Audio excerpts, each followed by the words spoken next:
Aloha mai kākou from Kahilu Theater in Waimea on the island of Hawaii. You're listening to the Hawaiʻi Radio Hour. I'm Mileka Lincoln, and I'm joined today by my co-host, Kolby Akamu Moser. Aloha. On today's program, we're going to be speaking with Elizabeth Pickett about wildfires and the lessons we've learned and the lessons we still need to learn here in Hawaii. For our ʻike kūpuna segment, we're going to be learning about the art of lei leo, or making lei for horses, from Aunty Audrey Velario. And we'll hear Mele from Kahilu's season opening concert with Brother Noland and the Island Incredibles. We finish with moʻolelo from Ryan Hooley, a young singer-songwriter, and a sweet moment of memories. News, ʻike kūpuna, mele, moʻolelo, and more. All on today's episode of the Hawaiʻi Radio Hour from Kahilu. But first, the news.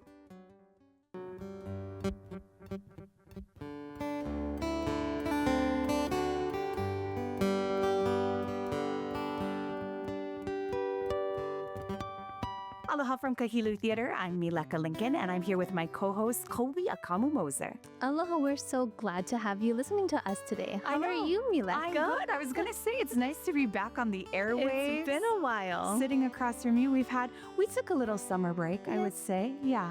Not so much of a break for fun, but there's a lot going on. Yes, and what I am so excited to tell everyone is that on the heels of your Emmy award-winning Season 1 of Eat Your Roots, you guys are almost done filming Season 2. We are almost done, and we're going to be airing already in October. October 4th is the premiere. It's going to be on K5, HawaiiNewsNow.com, Apple TV, Amazon, Fire, all the places.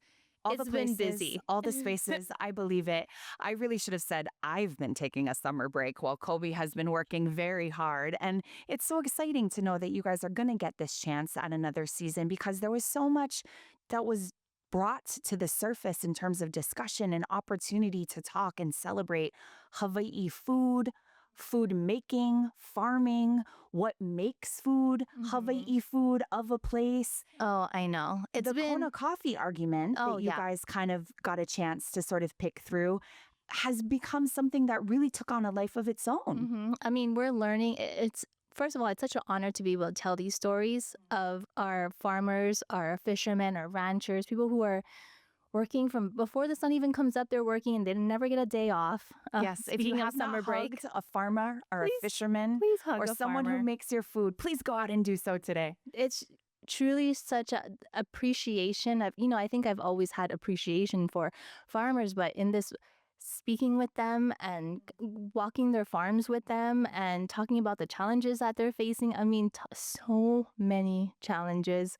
I mean, from invasives to weather to water, legal things like that we've seen in Season 1 with the coffee lawsuit. I didn't really realize, I didn't even think about, if something says Hawaiian, it must be made in Hawaii. Right. But nope.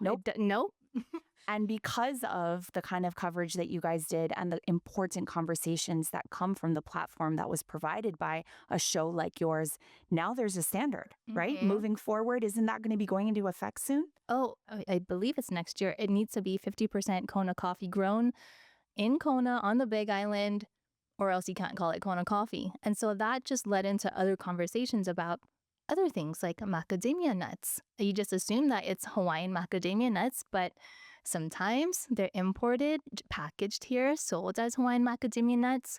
I mean, honey. There's so many things that I'm constantly in the grocery store now turning the bag over and looking at where it actually comes from. And you'd be surprised if you actually did look. Surprisingly, Hawaiian, quote-unquote Hawaiian things come from Vietnam. Yeah, well, it's because of shows, again, like Eat Your Roots, that you guys are shining a light on this. And just the conversation alone helps to create change. So we're very, very excited. We are too. To see Season 2 unfold. And in the meantime, so many things happening just right here in Waimea at Kahilu Theater. Yes, we just hosted a show at Kahilu Theater on Thursday. And we want to mahalo everyone that was in the audience and our friends at Wheeler Records for the fun pre-show cocktail lounge experience. It was so fun. The Hawaiʻi Radio Hour will be presented presenting Sharing Mo'olelo next month on Thursday, October 16th. Sharing Mo'olelo is when we showcase stories from our community. Ticket sales to that show on August 16th help keep the Hawaiʻi Radio Hour at Kahilu here on the air. So you can get your tickets at kahilu.org. Come on down. You can hear your friends and neighbors share their stories of our island home. Again, for tickets for our October 16th show, go to kahilu.org. Mahalo for listening to the Hawaiʻi Radio Hour. We'll be back after this quick message.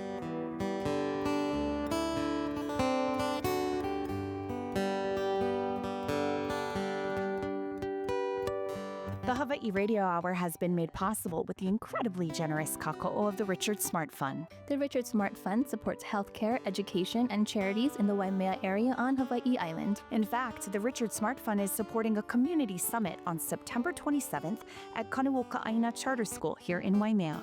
Everyone is invited to hear from speakers about issues and topics that are helping to shape our future and give input on priorities and our shared values.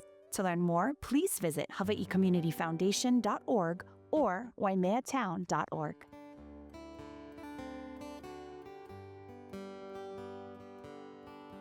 Welcome back to the Kahilu Theater and the Hawaiʻi Radio Hour. We've been having an exceptionally dry year here on Hawaii Island, and that has absolutely increased our risk of wildfires. Just look at what has been happening over the last couple weeks, Kolby. It's terrible. We've regularly seen smoky haze here in Waimea from fires burning in Hamakua, which is normally the wet side of the island. Sadly, wildfire is a natural disaster that we've been recently struggling with here in Hawaii. And I know they say that it's cyclical, like every 10 years or so, but it is exceptionally dry right now, especially in areas where we don't typically have to deal with that kind of concern. This is exactly why our co-host, Naka Nathaniel, sat down with Elizabeth Pickett, the co-director of Hawaii Wildfire Management Organization. Here are Elizabeth and Naka discussing the wildfire situation here in Hawaii. We ended up in this very perverse situation here in Waimea where we were cheering for a hurricane to hit us because we had been so dry. I like how you called it perverse. We have a complex weather, climate, topography sort of system in Hawaii. And I'm coming at it from a background of natural resource management and also from fire, which is where my career has taken me. And the way that we think about it is that we are really prone to fire for a few reasons, but one of them is because of our wet season, dry season sort of cycle, where we have lots of rain, but it's condensed in a certain part of the year for the most part. And then we have this long season of getting drier and drier. And so the rain grows all kinds of vegetation, but then all that vegetation dries out and makes us fire prone. But then over the last few decades, we have seen some of that change, which is that we're getting the same amount of precipitation, but it's coming in these pulse events with long drying periods in between. And so fire risk is kind of popping up in between those. And then we're seeing more instances of drought and prolonged drought episodes. And when you add that up, even when your numbers look about right for the year, it is actually on the ground so much drier, and that's what we've been facing. You know, you better get your act together in terms of preparing your family and shoring up and making safe your home and yard. When you watch the grass go from green to yellow to brown to gray to totally pokey and dry, and we're at that stage. So that's not scientific, but it is observable. And when you live in that environment, the rain actually, it means a lot to you when it comes. Yeah. That's what we've just had. Yes. So there's this levity around because of it. I wanted to talk a little bit about the lessons, obviously, that came up from what happened, the tragedy in Lahaina. Here in Hawaii, we were used to dealing with, obviously, tsunami, hurricane threats, and now wildfire has become a very clear thing. How are we doing on those lessons? I want to start it off with saying where we were before Lahaina, if that's okay. Yeah. Mm-hmm. Or before the 2023 fires, because we had them on 2 islands, 8 fires. There was a lot going on that day. But that was years in the making. Yeah. So some of us who are in the sector, whether it's emergency management, fire, forestry, we've long been tracking the changes going on in Hawaii related to wildfire risk. And they've been going on for a few decades. And we've had fires and threats come close. There's been, at the time of Lahaina, we had 16 Firewise communities because they had been scared before and organized as neighborhoods to take action and be prepared. So it wasn't new to everyone, but for the most of the state, it had been off of everyone's radar. So the findings after the analysis from Lahaina yielded a few important things. One, it wasn't just Lahaina, it wasn't just Maui, it's not just a West Side sort of problem. It is statewide. And fire occurrence has been increasing, but our policies, our operations, our readiness, our education have not been able to keep pace. And part of that is because we didn't grow up with fire in Hawaii. It's changed in less than one generation. So the world has changed around us, and it's time for us to catch up. And so there was a lot of activity going on. It just wasn't broad enough, and it wasn't well enough supported with funding and policy to do it at the scale we've needed. Our organization has been around for 25 years, so that already says that there's been a lot of attention to it from a small number of folks. But then now, where we're at since and how we're doing, I don't know if ever in my career, and I should say I've been in this wildfire-focused in Hawaii space for 17 years, I don't think I ever realized it would ever get its due attention. And I might have been naive in the sense that I work in prevention, and I just thought we could make a good enough case without a really bad thing happening. But I think that's not how society works. We're all very reactive and responsive as opposed to proactive. But we've done really well. I mean, we had a really bad thing happen. Attorney General launched an analysis. There was Maui County analysis. There have been lots of investigations and look to see what exactly happened. And we understand what happened at the broad level we've always needed. And now the changes are happening across the whole system. So at the state level, at least our organization has been hired to work with departments across the state to figure out what everyone's optimal role could be, whether it's education, transportation, health. Everybody's getting engaged in figuring out what that looks like at the state level. Similarly, so are the counties. And then we, like I said before, Lahaina, we had 16 Firewise communities. There are almost 50 now, and the program keeps growing and blossoming, and we have landowners, farmers, ranchers, everyone's engaged. So instead of us shouting from the rooftops, we have issues that we have to deal with. Now we're rocking and rolling on actually solutions and actions. And I'm not sure I knew what it would take to get there. And of course, we never wish it happened the way that it did. But I'm impressed because in 2 short years, we are remarkably ahead of where we were at this broad systems level. Everyone has taken it seriously. And it's clear that it's a necessary, urgent matter to address, and that we need all sorts of things because what we see with wildfire isn't any one component. It's actually a combination of a lot of different factors. And across the system, each of those factors is starting to get unpacked, and we're action planning, we're figuring out how it aligns with the others. That's sort of unprecedented to work at this scale, and it's only possible because across Hawaii, people are taking it so seriously, professionally and personally. Your report in 2014 went unheeded, obviously. If there is a message that you have for 2025, the message that you would want to have heeded, what would that be? It builds on what I had just said, I think, which is that wildfire readiness has things we need to do all across the whole system. It's no one party's responsibility. Firefighting is the last line of defense, and the first line is for everybody to understand and be aware of what we're facing, and to know they have a role to play, both personally and professionally. So we need to know what those roles are, and we need to actually do our parts. And it's just really important, that piece that this is not all up to firefighting. That's like saying health is up to the ER. And instead, it's about lifestyle, it's about how we live, right. And that being adapted to our fire situation and ready it's a lifestyle. It's how we cook, where we put our coals, where we pull over on the side of the road. Is it paved? Don't do it on grass. How do we use our fireworks, and how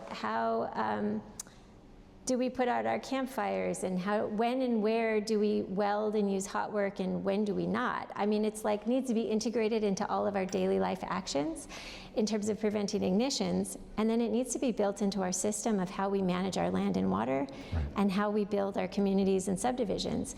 So it pops up all over the place, and there's a role for all of us to play, even if it's just sweeping your porch and around your house on the weekends. I mean, it's that pervasive. So we all just need to learn what those things are and start doing it. I want to focus really quickly on our community. You also had the Greater Kauai Fire Plan. That was drafted before, most of the work was done before Lahaina, I love that you have all these plans. We've worked so hard on these. That's my favorite plan, actually. Can you talk a little bit about what's in there and what people should be paying attention to now that you have their attention? Definitely. So the beauty of that plan, it was an effort to align all the parties that are already taking action. And let's note, around here, people have been aware and taking action for quite some time. Our organization is based here, and we're 25 years going. And so our biggest cluster of Firewise communities is in this area along Kauai Road and up Akonipule. There's a lot of stuff going on. And then we have large landowners and ranches that have long been great partners and aiming to steward their landscapes in a way to reduce fire risk. And we have fire service partners, Forestry and Wildlife and County Fire Department, and aligning their goals and figuring out how they could support each other's goals and initiatives.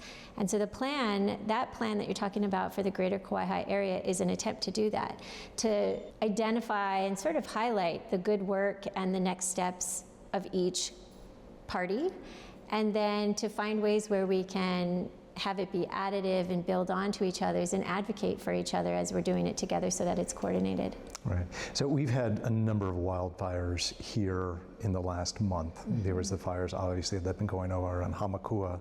We just had the big fire that was down at the intersection of Kauai Road and Akonipule. Just thinking about the prospects of what could truly go wrong, worst case scenarios, and what has happened. Are we lucky or are we good? Yes. No, just kidding.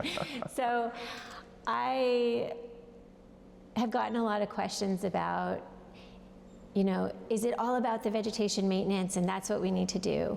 Or do we have someone intentionally setting fires, and do we worry about that and address that? And this is all happening on the wet side, it's not supposed to burn, what's going on? And so to sort of unpack the picture of that, what I want to say is the part that we have in our control, which is that the findings from the Lahaina analysis, where we traced what exactly happened and how the fire spread, matches up with the findings from the LA fires, from Marshall Fire in Colorado, from Paradise in California, all these instances where whole communities burned.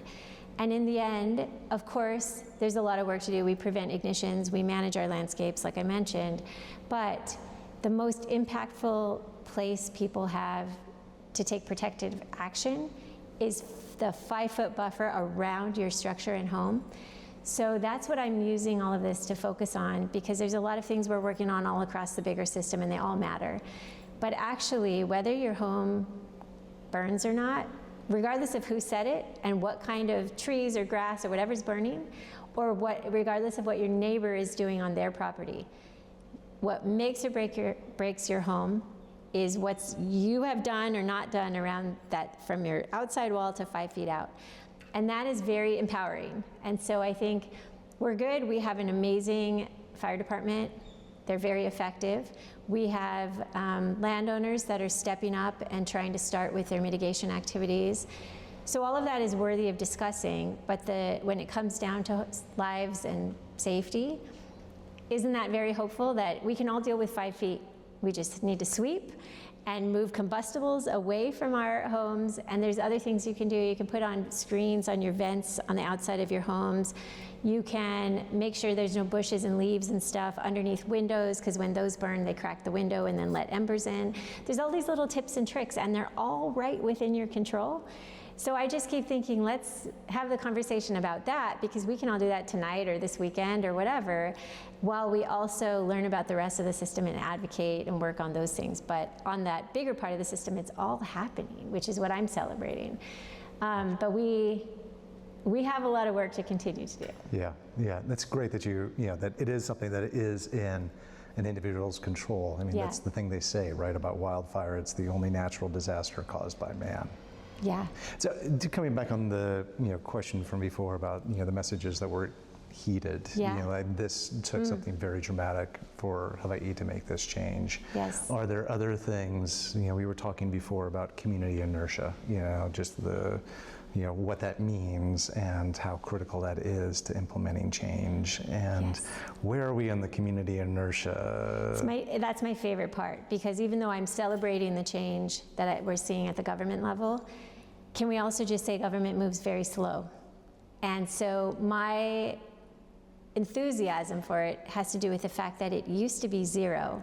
And I can't put enough exclamation points and underlines and bolds on how hard that's been to watch as an organization and as a practitioner in the space. So the fact that there's movement, I'm probably more enthusiastic about, but the amount of movement is slow, and we're getting there, but it's going to be a long game. It's just that it's not 0 anymore. Yeah. And so where the most amazing, actual, fast movement, real-time stuff is going on is with the momentum at the community level. And that's where change takes place anyway, but actually that's where homes and yards are getting maintained. Communal areas around neighborhoods are now getting maintained. People know each other. They're developing their social and communication networks within neighborhoods so that they're more connected, and they're aware of weather patterns, they're aware of fire danger, they're talking about evacuation. Waikoloa Village has had several evacuation practices. This level of readiness, preparedness, education, and really community building is what it's going to really take, especially considering where the risk reduction actually happens is on the ground, right? Because fire travels on the ground, it's not conceptual. We need to actually manipulate our yards and rake our leaves. And so, and then we have to be ready for evacuation, which means we have to be educated, we have to practice, we have to know our neighbors. And having so many communities step up and decide they wanted to do that in a formalized, coordinated way is pretty special. And that's really measurably reducing risk. And I do want to note that even in the Lahaina fire, the fire moved all the way down to Laniupoko, who was already a fire-wise community, and that's where the fire stopped. So, and they were more ready to evacuate. Not perfect, because fire-wise doesn't mean you have it all perfect. It just means you're on your way and you're working on it. But even that was enough help and assistance. And similarly, when Waikiki and Pu'ukapu and Kohala Ranch, they're all fire-wise as well, and when they've had to evacuate, they've already had some conversations about it, and that puts us all in a better position. Yeah, that makes a big difference. Yeah. You talked about the mitigation of, and the risk reduction. Mm-hmm.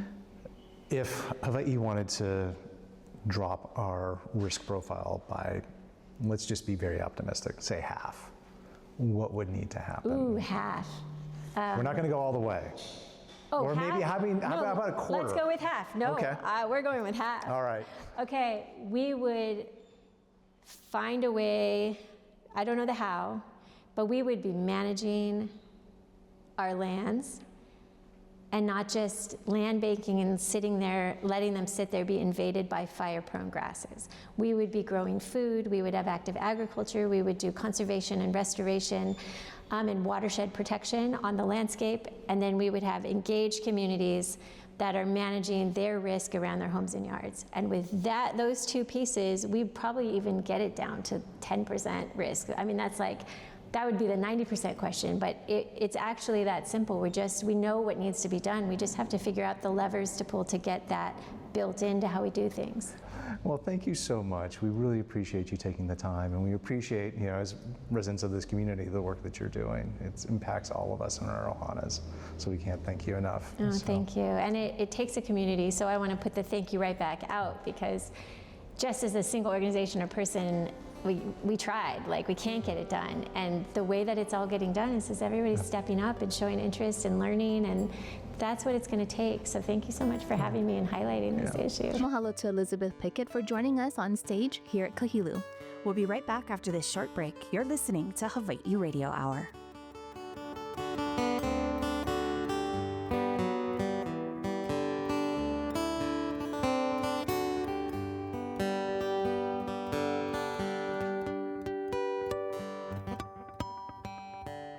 The Hawaiʻi Radio Hour, and more importantly, the Hawaiʻi Storytellers Fellowship, is supported by Kamehameha Schools.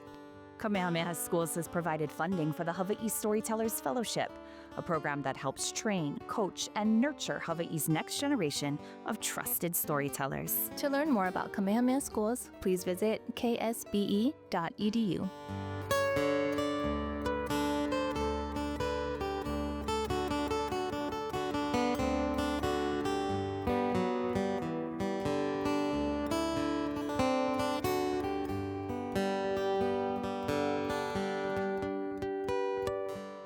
Later in the show, we'll be hearing from one of the most talented collection of musicians, the Island Incredibles, led by local legend, Brother Noland. Ooh.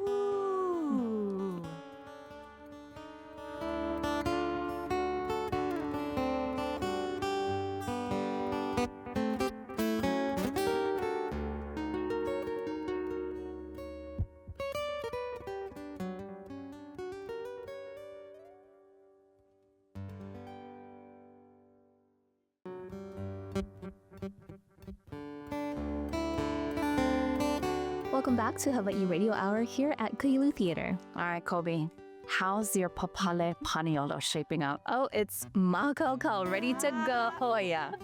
It's Paniolo Festival time here in Waimea. That's right. Paniolo Festival, of course, is our island's entry in the fun that is the Aloha Week festivals. The big event is the Kila Kila Na Rough Riders Parade next Saturday. It'll start at 10 a.m. just up from Parker School and then head over to Pukalani Stables before finishing at Kalani Shudi District Park. Organizers are expecting 20,000 people this time. Do you remember how packed it was last year? Mm-hmm. Did you get a chance to go?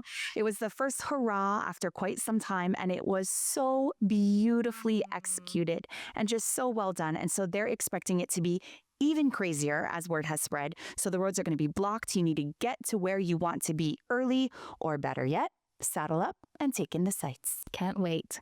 Today's ʻike kūpuna is something that makes this parade so special. The lei leo, the lei draped around the necks of our horses. Our ʻike kūpuna is brought to us by our friends at the Kohala Oral History Project. Aunty Audrey Velario is renowned in Kohala as a beloved elementary school teacher. In fact, she was the kindergarten teacher of Jocelyn Manuel, the founder of the Kohala Oral History Project. So awesome. Here's Aunty Audrey Velario sharing her ʻike kūpuna about lei leo. Because of Kohala, I've done May Days for years, from the Kahiluʻs to the teaching to the costumes. If Uncle Michael, whoever does it, still gets in trouble to make leis, they'll say, Aunty Audrey, I'm having trouble with Kaukawaʻi. Can you help with the lei? I love parades. I learned and had so many people who are willing to learn from Auntie how to make the horse leis and why to make them. Uncle Kindy and Uncle Dale and some of the cowboys would tell me, you know what?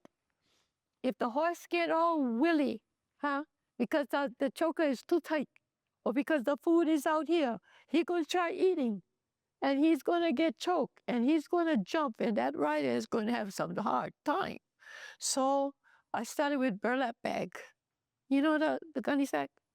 Wet them, fold them over, sew the stuff on so come flat. Measure from the pommel to the right here, the chest bone. Make them certain way, okay? Be sure the stitching is not something that's pokey. Okay, after that, now we roll them more easy. So we roll the burlap. Next time somebody comes, oh, we just make bundles. Yeah, but you can't put picks in your bundle. Why? Honey girl, if the pick go through, what's it going to hit? The horse's neck. So we go again. And we'll never make the Kamehameha Day parades on Oahu, and I really don't care. But the fact that people learned, and at Akamu, 1 year, the rump lei of the horse was like a big piece, all on burlap, was wood roses and bird of paradise was so pretty. And so today when you have a parade, you don't have to go outside Kohala.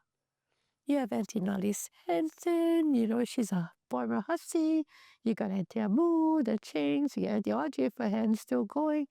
And many times, because we have it on Kamehameha's birthday,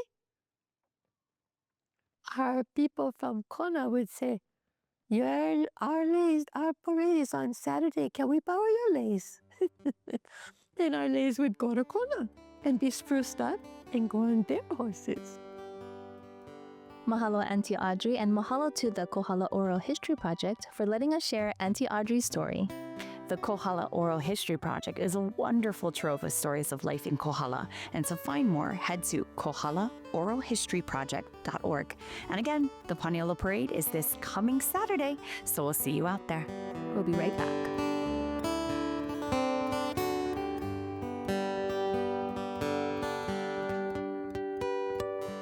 The Hawaiʻi Radio Hour is supported by the Abigail Kawananakoa Foundation. The Abigail Kawananakoa Foundation is dedicated to preserving traditional Hawaiian culture while empowering Hawaiian people. The foundation is the residual beneficiary of the Princess's Trust and is her lasting legacy and ultimate gift to her people. To learn more about the Abigail Kawananakoa Foundation, please visit kawananakoafoundation.org.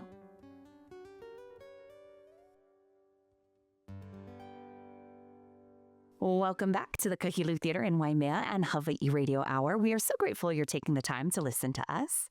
If you're on the road right now, we appreciate you listening, especially if you're zooming down Ka'iminani from the upper road. No zooming. We do not recommend the zoom. Use those brakes. Kids are in the area.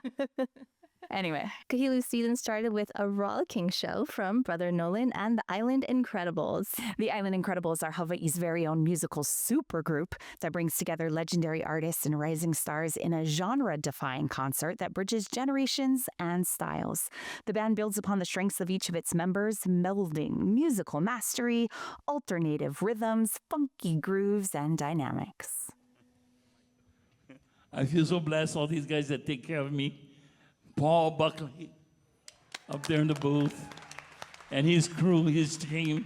I mean, they put a carpet over here for me, just in case I get dirty feet.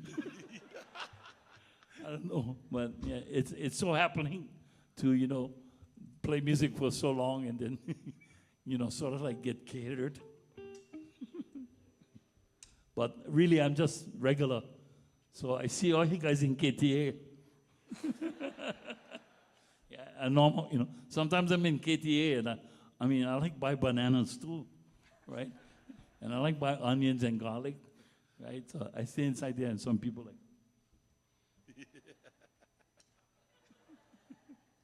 so there's, Aloha, Aina. So when I see you in town, it's all good. And they tell, what you doing over here? You get concert. Yeah, life is good here in Waimea.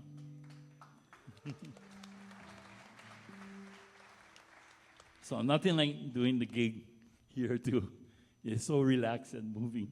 But speaking of moving, and speaking of, being blessed to live here, is kind of like the creation of this next song, which is a single that I released earlier this year. But I still can't, as one of the old-time musicians here in Hawaii, I still kind of don't understand, like, the platforms and Spotify and Apple Music, and I don't even know how to change channels and use my smartphone and all that stuff. It's confusing. So, in the old days, when you write a song, you're going to get paid. Because got albums and got right CDs, right? And you know about songwriters, but today I don't understand. So, I don't even try and bother with that. I hire young people to do that for me, so that we can play music with and just be full of joy and share all that aloha with you guys. Amen, amen. And I'm really grateful that these guys, as I called them individually, they were willing to, yeah, let's go do it, you know, and let's celebrate the music of Hawaii. Yeah.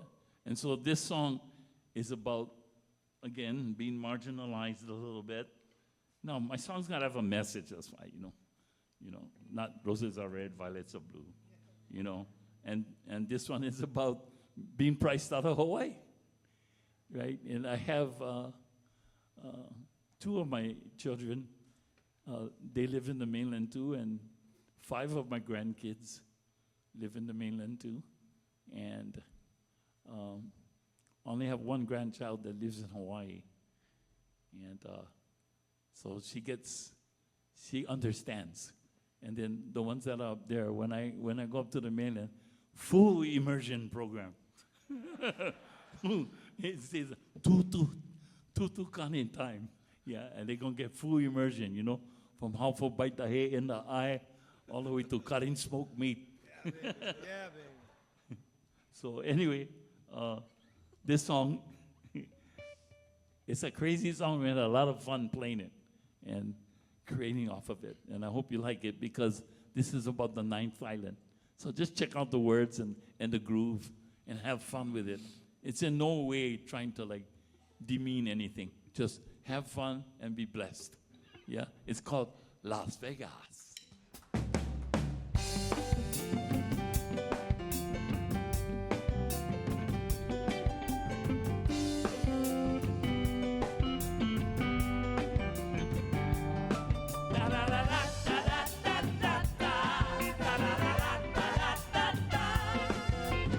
I've been telling everybody it's time to pack up and go. I gotta move away to the number 9 island. I guess there's no other way. You see, I just can't pay the rent. It just doesn't make any sense to be born and raised in the island ways. And you gotta move, no, no, no, no.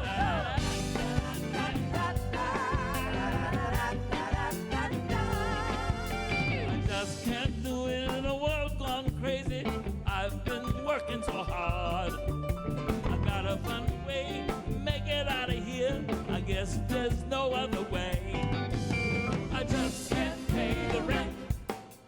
It just doesn't make any sense to be born and raised in the island ways. Then you gotta move, no, no, no, no, no.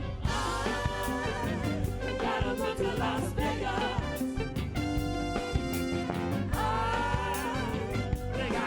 Las Vegas. Do it!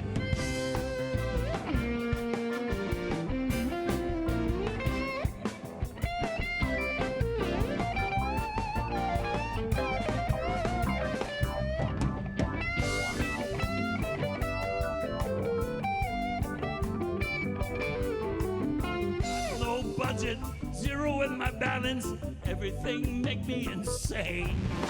They say you no more money, and you no more honey, and you no more no place to stay. You see, I just can't pay the rent. It just doesn't make any sense to be born and raised in the island ways, and you gotta move, no, no, no. You gotta move to Las Vegas. You gotta move to Las Vegas.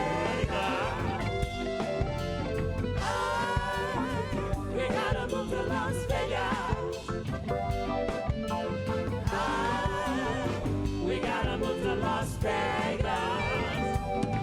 Yeah!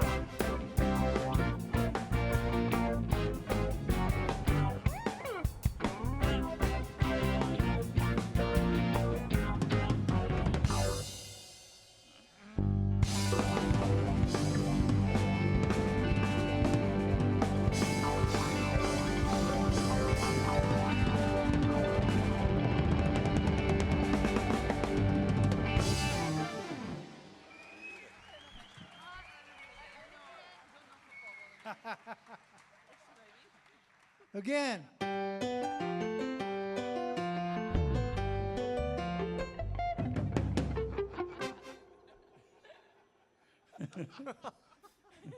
When we first got together, I said, if it's not going to be fun, let's not make this band. Because as you can tell by these different musicians up here on the stage, I mean, they have a bio that's extensive and a legacy that's extensive. Well, so most of their career, they've been serious. You know, they get the game face wherever they go. But now. But this is where we don't have the game face. This is where we will serve. Mahalo to Brother Noland and the Island Incredibles. We'll be right back with a story about how music has the power to bring back memories.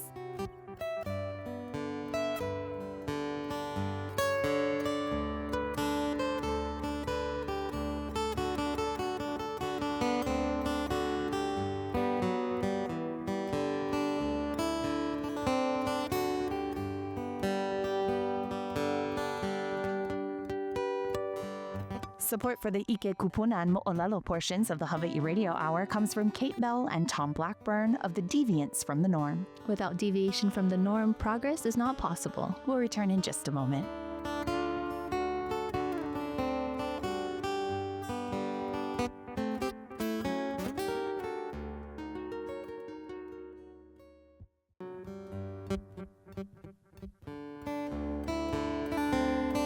Welcome back to Kahilu Theater and the Hawaiʻi Radio Hour.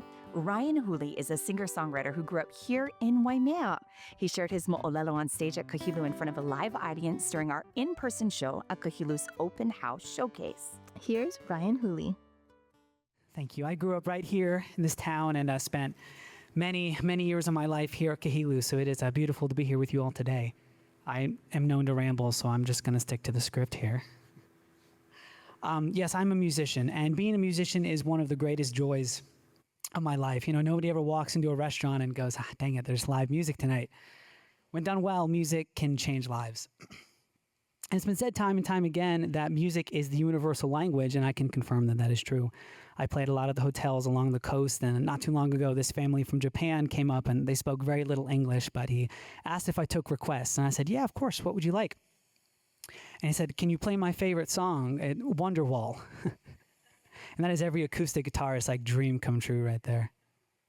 And I'm not sure if he understood what the lyrics were, but he knew that the song made him feel good. He knew that he liked it, and that's what music can do. See, time and time again, there are kids who are too shy to even say hi to me, and by the end of the night, they'll be sitting right by my side, and it is such a, it's a humbling experience. But what I was going to speak on today changed drastically when 6 days ago, last week, Monday, I was playing down at Hopuna, and I had the most wonderful experience with this family from California. I was playing a Tom Petty song, and this man made his way down the stairs, and he stood 10 feet in front of me with the biggest smile on his face. And he stood there the entire song and just smiled at me, and at the end, he air motioned to hug at me, and he went and sat down with his family, and they ended up sitting for the rest of my entire, the 2-hour show. And about an hour in, I started to play Carolina on my mind, and him and his daughter stood up and they slow danced together, and I thought it was beautiful. And she came up to me afterwards, after that song, and she said, that's my dad. His name is Dean, and he has Alzheimer's. And this was supposed to be our last trip, our last vacation as a family. There have been some mornings when he's woken up and not remembered who we are or where he was. But tonight, every song that you've played has brought new memories up. And we're getting to hear things that we never heard before. And it was really hard to finish the set after that. I kind of just wanted to go sit in the bathroom and cry for the next hour. But I catered the next hour of the show to him. I played songs that I knew he would know, and at the start of every song, he would look at me and smile, and it was the best feeling in the world. That's what it means to be a musician.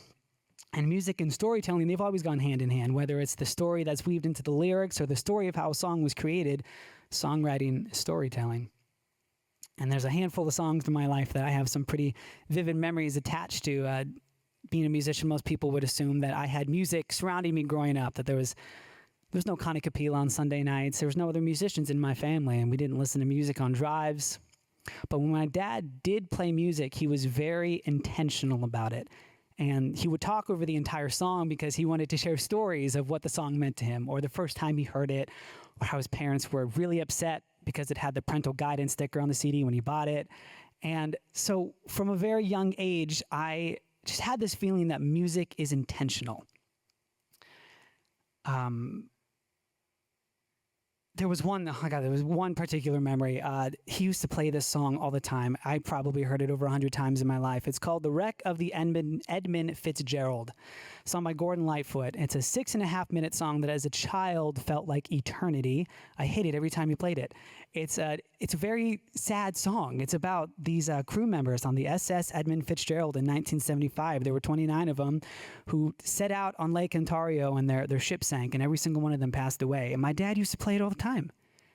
And as a 5-year-old, I could never understand that. But as an adult, I can recognize it as a beautiful song, and it was the storytelling that he wanted to show me. From Willie Nelson and George Harrison to Johnny Cash and Bob Dylan, a lot of these very story-based songwriters would influence how I write music, how I sing music. Get anything up there, Gare Bear? There was one song I played for Dean that night, though, that he didn't know. It was a song I wrote back in June. It's called A Song Called Life, and it reminded me a lot of him. It's a song about a man who's lived a lot of life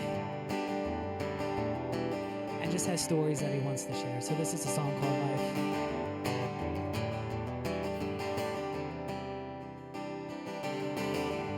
Well, I'm walking down the lonely road. Found a man standing there alone. He said, listen, your son, don't believe what you're told. The lonely road ain't all that long. The lonely road ain't all that long. 'Cause every young woman and every young man are singing this song called life. Just when they think they're all alone, there's a choir just out of sight. There's a choir just out of sight.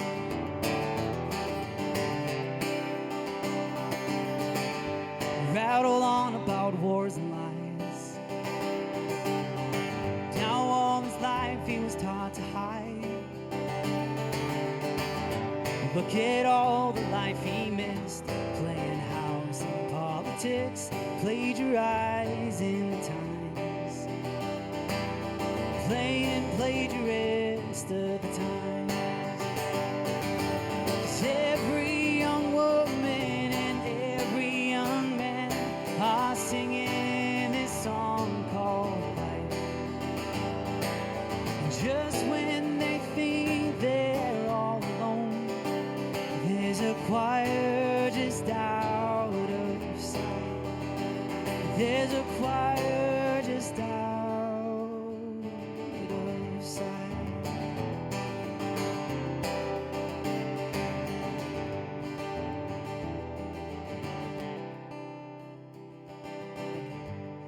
About the big man upstairs, and asked if he believed, if he cared. And for the first time he sat down and closed his eyes and smiled.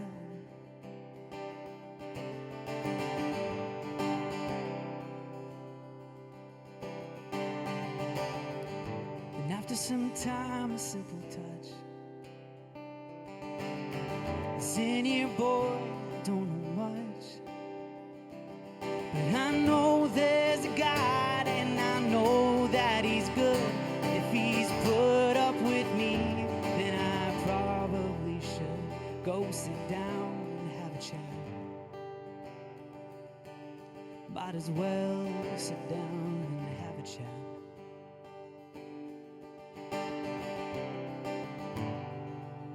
Storytelling and music is so important here in Hawaii. So I want to thank you all for coming out and supporting what Kahilu is doing today. My name is Ryan. Hope you enjoyed the next couple set of storytellers. Thank you for having me here today.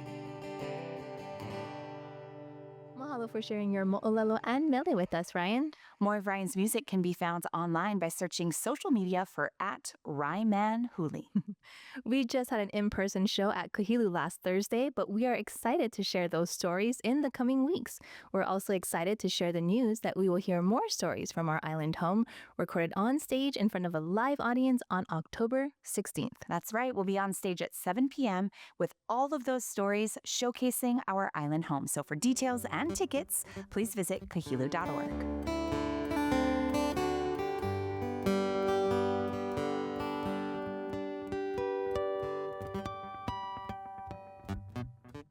The Hawaiʻi Radio Hour is grateful for the Stepsky Foundation's support of the Hawaii Storytellers Fellowship. The Stepsky Foundation is a private foundation returning its assets to the communities it calls home here in Hawaii and the San Francisco Bay Area. To support just and resilient health, food, and higher education systems, the foundation partners with community leaders who are building a more equitable future for all, because change can't wait. No, it can't, and neither can you. We'll be back in just a minute.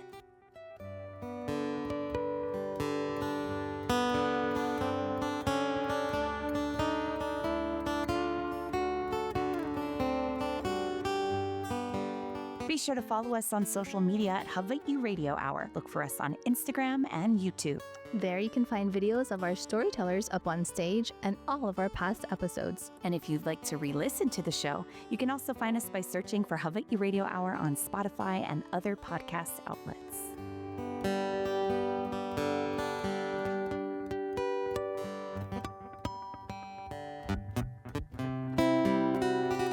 Mahalo to all of you for listening, and mahalo to everyone who makes this show possible, including this week's Elizabeth Pickett, Brother Noland and the Island Incredibles, Aunty Audrey Velario and the Kohala Oral History Project, and of course, Ryan Hooley for getting in front of the microphone. Behind the scenes, we want to mahalo Jillian Santiago, Mahilani DuPont, and Naka Nathaniel for their help writing and producing the show. And a special mahalo to our team here at Kahilu.